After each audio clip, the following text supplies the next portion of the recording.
పూజారి రాకముందే దేవతకు తాజా పువ్వులు లభించే దేశంలోనే అత్యంత అద్భుత ఆలయం. ఈ రహస్యం ఇప్పటివరకు ఎవరికీ తెలియదు. భారతదేశం దేవాలయాల దేశం. ఇక్కడ చాలా దేవాలయాలు అద్భుతమైనవిగా పరిగణించబడతాయి. అనేక దేవాలయాలలో భక్తులు నమ్మడానికి కష్టమైన అద్భుతాలను చూస్తారు. ఈ దేవాలయాలలో జరిగే సంఘటనల వెనుక ఉన్న రహస్యాలు ఇప్పటికీ అందరికీ అర్థం కాలేదు.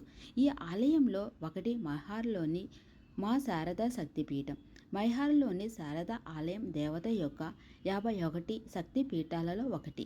సతీ తల్లి మెడ ఇక్కడ పడిందని చెబుతారు. ఈ ఆలయం త్రికోట పర్వతం పైభాగంలో ఉంది.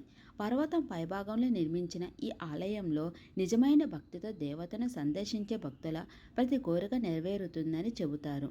ఈ ఆలయం చాలా అద్భుతం. ఈ ఆలయంలో ప్రతిరోజు ఒక అద్భుత సంఘటన జరుగుతుంది. రాత్రిపూట ఆలయ ద్వారాలు మూసివేసిన తరువాత పూజారులు కూడా పర్వతం దిగి వెళతారు. ఈ ఆలయంలో రాత్రి ఎవరూ ఆగరు. కానీ మరుసటి రోజు ఉదయం పూజారి వచ్చేలోపు తాజా పువ్వులు దేవతల ముందు ఉంటాయి. ఈ తాజా పువ్వులను ఇద్దరు యోధులు అల్హా మరియు ఒడల్ దేవతకు సమర్పిస్తారని నమ్ముతారు. ఈ ఆలయం గురించి అల్హా మరియు ఒడల్ ప్రతిరోజు కనిపించకుండా ఆలయానికి వచ్చి తల్లిని పూజిస్తారని నమ్ముతారు. ఈ ఇద్దరు యోధులు ఈ దట్టమైన అడవిలో పర్వతంపై ఉన్న మా శారద పవిత్ర నివాసాన్ని కనుగొన్నారు మరియు ఇక్కడ 12 సంవత్సరాలు గడిపారు. దీనితో పాటు అల్హా మరియు ఒడల్ దేవతను ప్రసన్నం చేసుకోవడానికి తమ నాలుకను అర్పించారని ఈ ఆలయం గురించి మరొక కథ ప్రబలంగా ఉంది.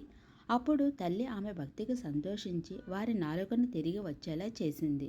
ఈ ఆలయంలో దేవిని చూడడానికి 1001 మెట్లు ఎక్కాలి. అయితే గత కొన్ని సంవత్సరాలుగా ఇక్కడ రోప్వే సౌకర్యాలు కూడా ప్రారంభపడ్డాయి.